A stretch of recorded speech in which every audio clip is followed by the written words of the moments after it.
देखिए, English literature का बहुत ही इंपॉर्टेंट टॉपिक है थ्री यूनिटीज। तो इस वीडियो में थ्री यूनिटीज किसको बोलते हैं शॉर्ट में और अच्छी तरह से समझेंगे। तो चलिए वीडियो को स्टार्ट करते हैं। वेलकम टू इंग्लिश एजुकेटर्स का आपका इंग्लिश एजुकेटर्स में स्वागत है। देखिए, अगर हम टेबल ऑफ कंटेंट्स देखें तो इस वीडियो में हम जानेंगे कि थ्री यूनिटीज का कंसेप्ट क्या है, क्या मतलब है, क्या अर्थ है थ्री यूनिटीज का, और किनके द्वारा जो है ये क्वाइन किया गया था, कौन इसके प्रतिपादक है, किसके द्वारा प्रतिपादित किया गया। इसको हम इंग्लिश लिटरेचर में एग्जाम्पल से अच्छी तरह से समझेंगे। और मोस्ट इंपॉर्टेंट थिंग ये जानेंगे कि who is the famous playwright, कौन ऐसे मशहूर प्लेराइट है, ड्रामेटिस्ट है जिन्होंने इसको फॉलो किया और जिन्होंने इनको फॉलो नहीं किया, मतलब इन रूल्स को फॉलो नहीं किया, थ्री यूनिटीज को फॉलो नहीं किया। ठीक है, तो चलिए फिर डिटेल से समझते हैं, जानते हैं। देखिए, थ्री यूनिटीज इंग्लिश लिटरेचर के पार्ट्स में से हैं, जैसा कि मैंने आपको बताया, और ये एक कंसेप्ट है, ये एक थ्योरी है, थ्री यूनिटीज, जिनको अरिस्टोटल ने, अरस्तु ने अपनी बुक पोएटिक्स में दिया था। अब क्या कंसेप्ट है भाई इनका? देखिए, इन्होंने जनरली एक कंसेप्ट तैयार किया और बताया कि जो एलिमेंट्स हैं, मतलब किसी भी एनी आर्टिस्टिक वर्क का जो एलिमेंट है वो छह है, और बगैर इन एलिमेंट्स के, बगैर इस मूल तत्व के कोई कहानी मुकम्मल नहीं हो सकती। और यहां पर जो थ्री यूनिटीज का कंसेप्ट है वो स्पेशली जो है ट्रेजेडी से है। ट्रेजेडी ड्रामा जो होता है उनसे संबंधित है थ्री यूनिटीज। और ये कंसेप्ट अगरचे अरिस्टोटल ने अपने बुक पोएटिक्स में दिया था, लेकिन उनका फोकस सिर्फ यूनिटी ऑफ एक्शन पे था। और बाकी जो यूनिटीज है वो बाद के दिनों में, मतलब 1570 में इटालियन ह्यूमनिस्ट लोडोविको कास्टेलवेट्रो के द्वारा इसको एक्सट्रैक्ट किया गया था। उसी के, मतलब अरिस्टोटल के पोएटिक्स से ही उन्होंने जो है उसी में से निचोड़ करके यूनिटी ऑफ एक्शन से दो और यूनिटीज निकाले हैं, यूनिटी ऑफ टाइम और यूनिटी ऑफ प्लेस।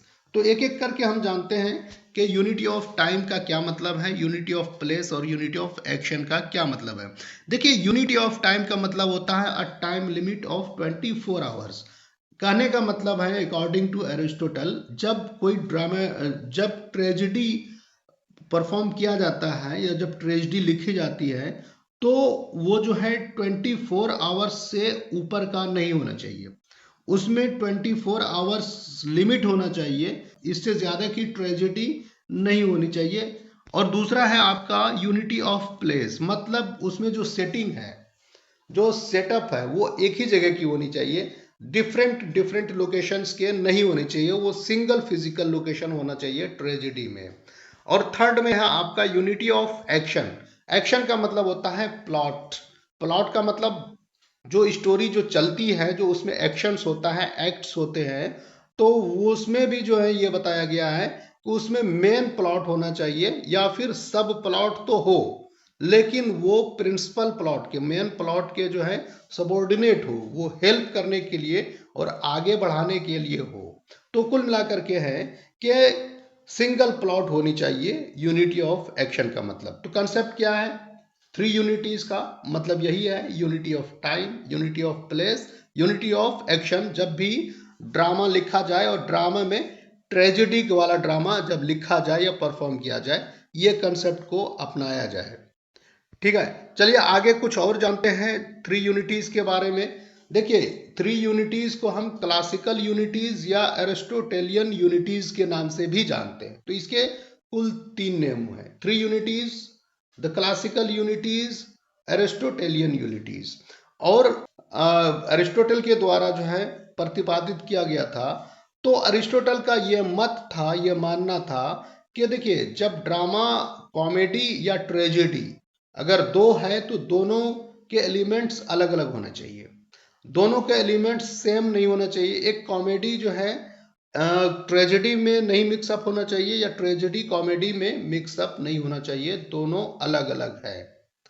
और ये चीज क्या है, ये चीज आप आगे बढ़ेंगे तो हम जानेंगे कि विलियम शेक्सपियर जो थे वो इस रूल को फॉलो तो करते थे, मतलब 3 यूनिटीज को फॉलो करते थे, लेकिन पूरी तरह से नहीं करते थे।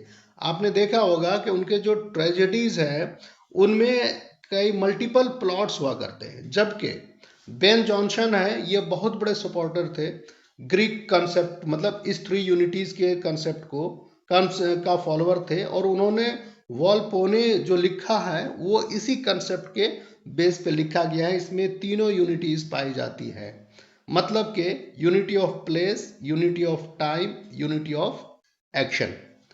क्लियर है? तो ठीक है, तो उम्मीद है आपने 3 यूनिटीज शब्द को इंग्लिश लिटरेचर में और एग्जाम्पल के साथ में अच्छी तरह से समझ लिया है। Thanks for watching English educator desk.